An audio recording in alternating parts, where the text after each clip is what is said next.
Hello, you wonderful people. So for today's video, I'm going to talk about the Marvel Disney Plus series trailers that just dropped yesterday. If you haven't seen them already, I'll include a link to them in the description down below, as well as include time codes, so that way you can kind of jump around and listen to what you want to listen to. First off, I'll talk about the second official trailer that dropped for WandaVision, giving us even more exploration into, what's going on. Obviously, still not giving us a lot away, but obviously, it still begs the question how much they know it at one point in time, because it does seem at first, it does seem like they are just kind of caught up in it and just being like, not realizing what's going on, but then later on, it seems like they are a little more conscious and aware. And it seemed like as this trailer progressed, and then maybe this applies in the series, is that because they are more aware of it, they're just like, well, we don't know what's going on, but let's kind of enjoy the ride, is kind of what it seems like, Because obviously the whole thing of like, oh, I'm married to a man, and not definitely not a robot man. So it's like, that's why I'm like, I don't know whether that's just the settings,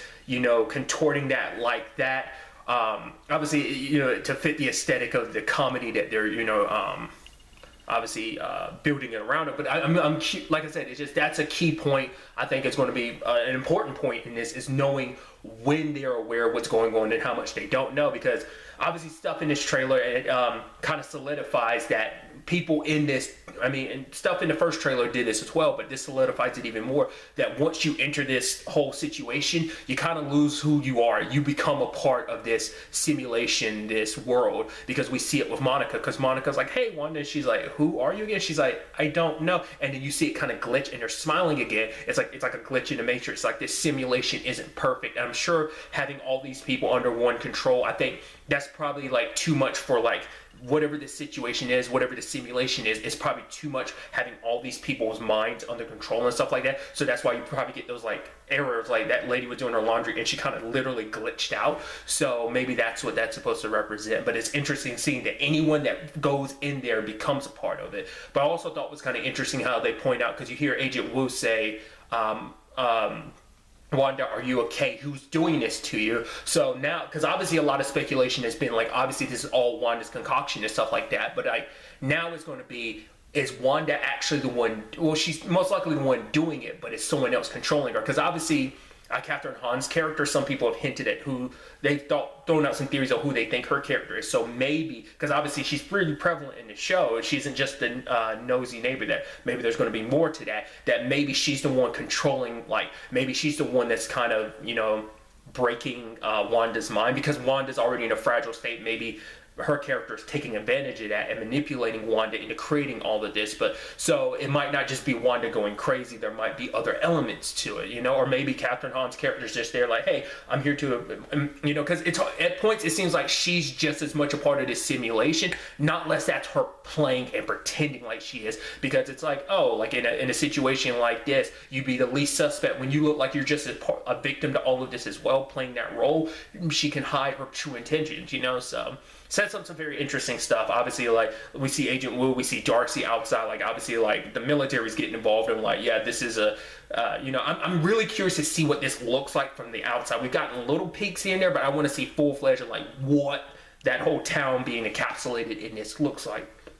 And obviously, for Wanda and Vision, it's like, this is our home, we got to fight for it. So that's what makes me think, like, are they trying to fight the army because the army's trying to destroy this little world they created, that they've kind of created? Because that's going to probably be, the element to this is like, for Wanda, it's like, this is so great. Like, yeah, it's not perfect, and maybe there's some downsides to it, but she has Vision again, and they're able to have a life. They have children, So it's probably going to be that thing of having to choose between stopping all this craziness and losing Vision. So it's going to be interesting to see how that, plays out. There's even the whole situation with it, like, because it's the Mind Stone that makes him.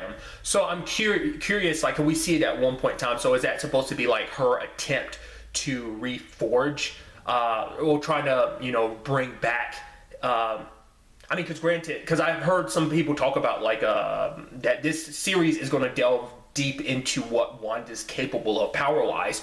So I think this could be a situation where we see her actually trying to attempt to reforge, bring back an Infinity Stone, because obviously in this timeline they don't exist anymore because Thanos destroyed them. This timeline and universe's Infinity Stone. So maybe that's her attempt to try and forge it, or maybe that's where Captain Han's character comes into play. She's trying to manipulate her into forging one, so that's where, you know, maybe Vision comes into play, like, oh, you want to save him, you want the real him, use your powers to make the Mind Stone again. Maybe, like, just pure speculation on my part, but it looks really interesting. I'm really excited. It's right around the corner on January 15th, so I'm super pumped to, you know, finally get a full scale of just like what the hell is going on, and just see how the show is structured, blending all the craziness of the real world plus the craziness of the sitcom elements, like how they blend that is going to be interesting. Next up, we're going to talk about the Falcon and Winter Soldier trailer, obviously giving us a really good first look at the show. Obviously, we went into this knowing like we're definitely getting some Civil War slash Winter Soldier vibes, where it's like this very espionage angle, because we see like Sam and Bucky like on missions and stuff like that. The thing I thought was kind of interesting, because like from the preview, like previous like big spot thing we had gotten for it, we saw Sam throwing the shield.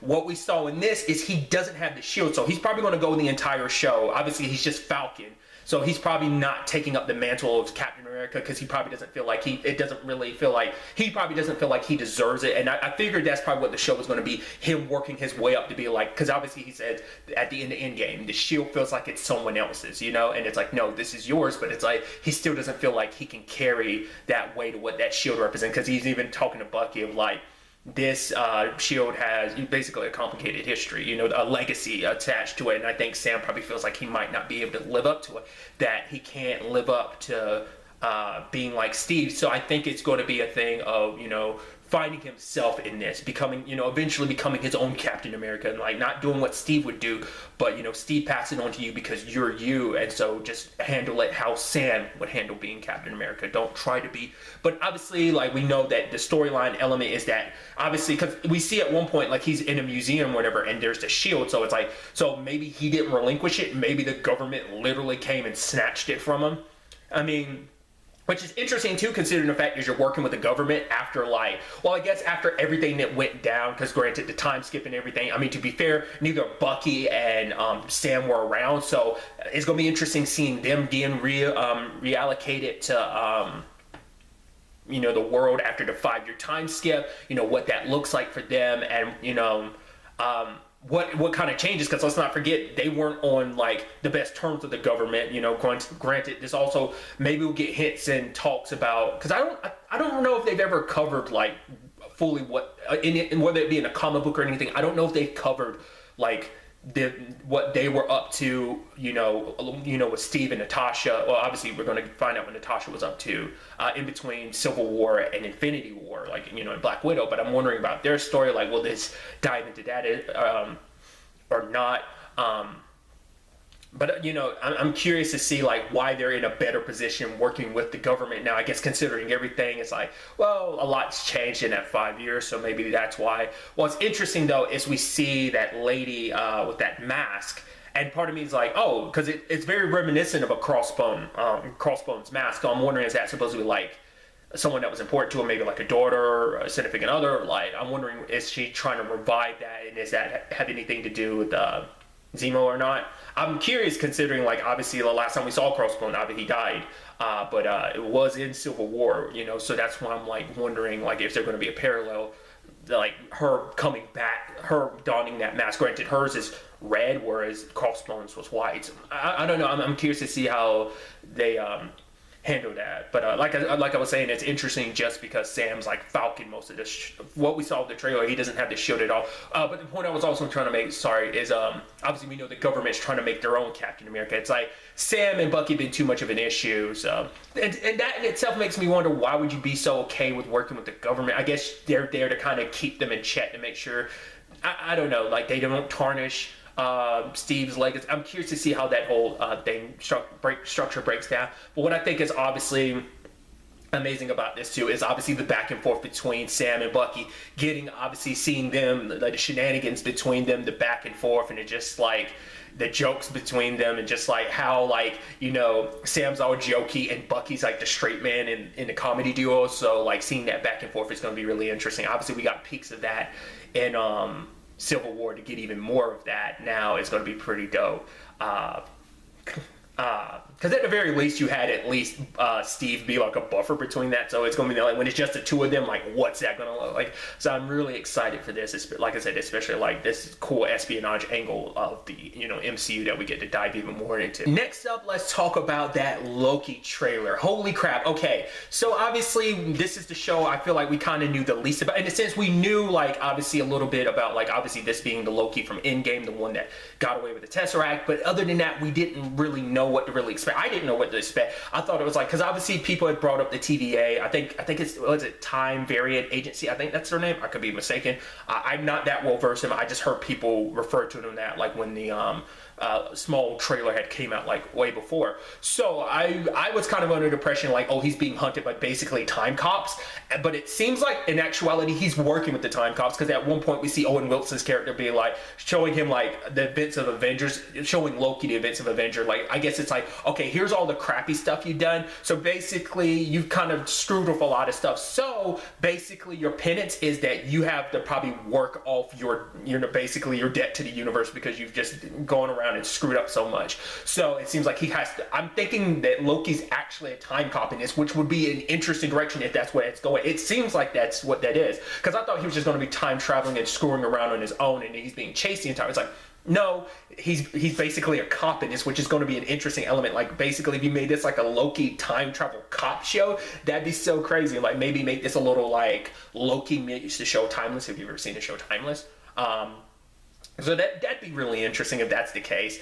What I also saw at one point in time, he's got a suitcase and he's like, brother and Heimdall, you better be ready for me. And he jumps out the plane and I'm like, I didn't notice this until the second time. I was like, is he supposed to be DB Cooper? Is that what that's referencing? So it's like some of these people from history that we may not have figured out what their situation was. Now it's like, oh, that's how we never found him, because, obviously he's in, well, Asgardian, but also like he got sucked away like when he's flying away, because you see like when he disappears there's like money flowing, so it's like he's got to be DB Cooper. That's so crazy. So like to see what missions they go on, like how they're trying to fix everything, like I guess because of all the shenanigans of Endgame and maybe just some stuff that he did in between before the TVA caught up to him, because we see at one point as he took the Tesseract, like it seemed like he went across the God, what is it called, the Bifrost bridge, and ended up like I thought it was like another planet, but I was like, that looks like it's Earth, and but maybe he had ended up in a different time. Like who knows? Like there's still so much about that we don't know, but it looks so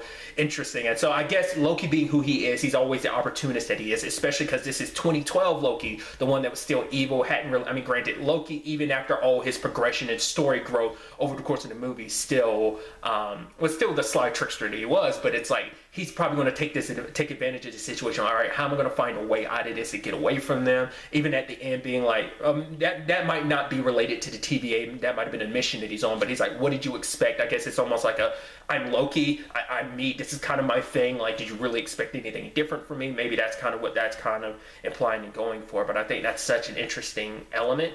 The fact is, I'm curious like how that scene will go. The one that's like, oh, Heimdall, brother, you better be ready for me. And so when they activate that Bifrost, so it's like, remember, this is 2012 potential. Well, also depends on what that was, because DB Cooper was in the 60s and 70s. So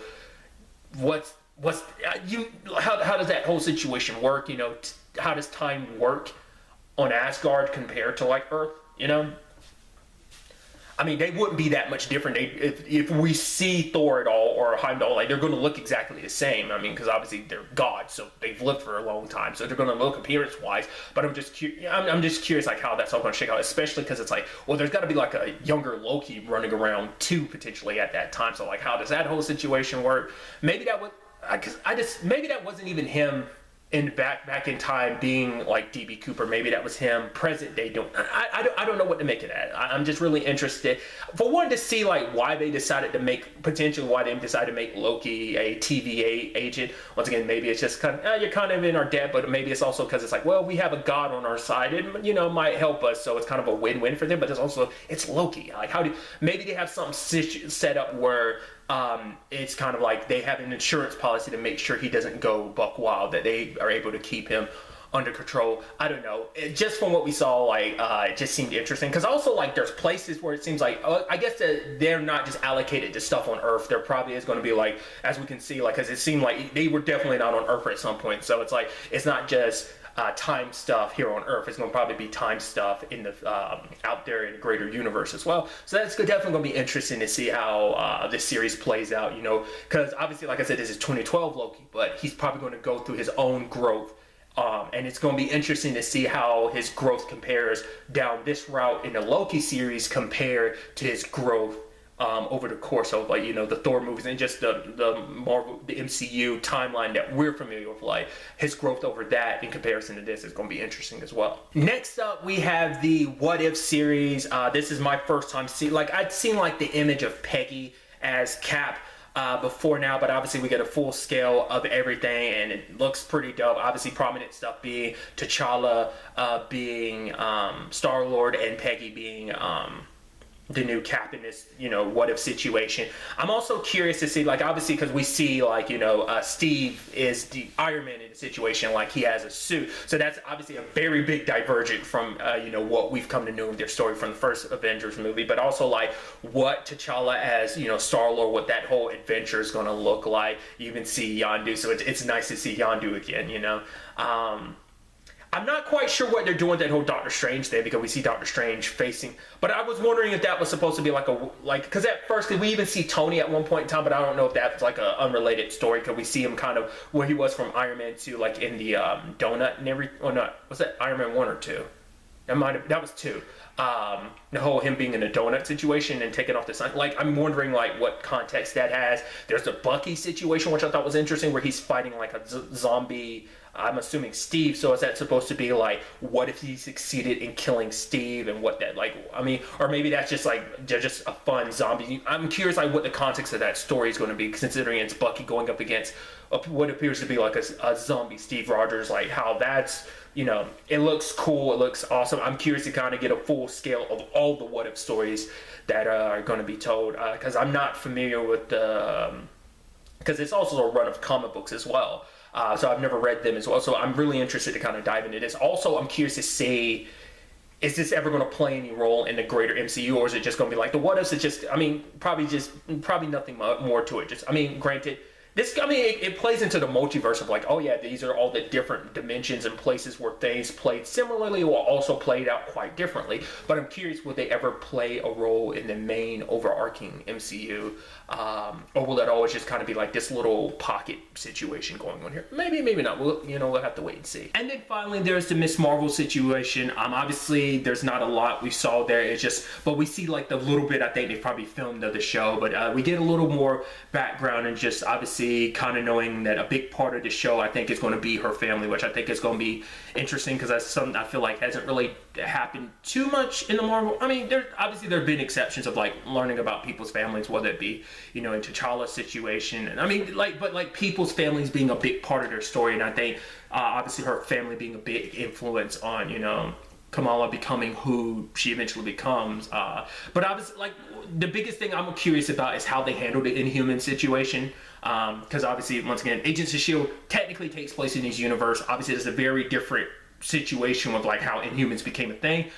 They're probably going to create their own incident that creates, probably much like the Avengers video game. I've not played it, but I've seen bits of it about how she became, you know, Miss Marvel. But I'm also curious, like the time frame and stuff like this. Like I said, obviously I assume this is post Endgame and everything, so that's why I was also curious, like, you know, because we do see at one point she does have like a giant like poster of Carol, you know, of Captain Marvel. So I'm curious, like, how that whole situation came about, like, because Carol hasn't been on Earth enough for people to really know her. That's why I was kind of interested in that, like, oh, how is that? But you know, maybe they potentially explain it. So like, obviously it's the one we saw the least of, but probably just because there's not that much filmed yet. But I'm still really excited to eventually get a better look of it at, you know, a later point in time when we have more we get to see. But yeah, obviously this is just some of the stuff going through my mind. I'd love to know your thoughts in the comments down below.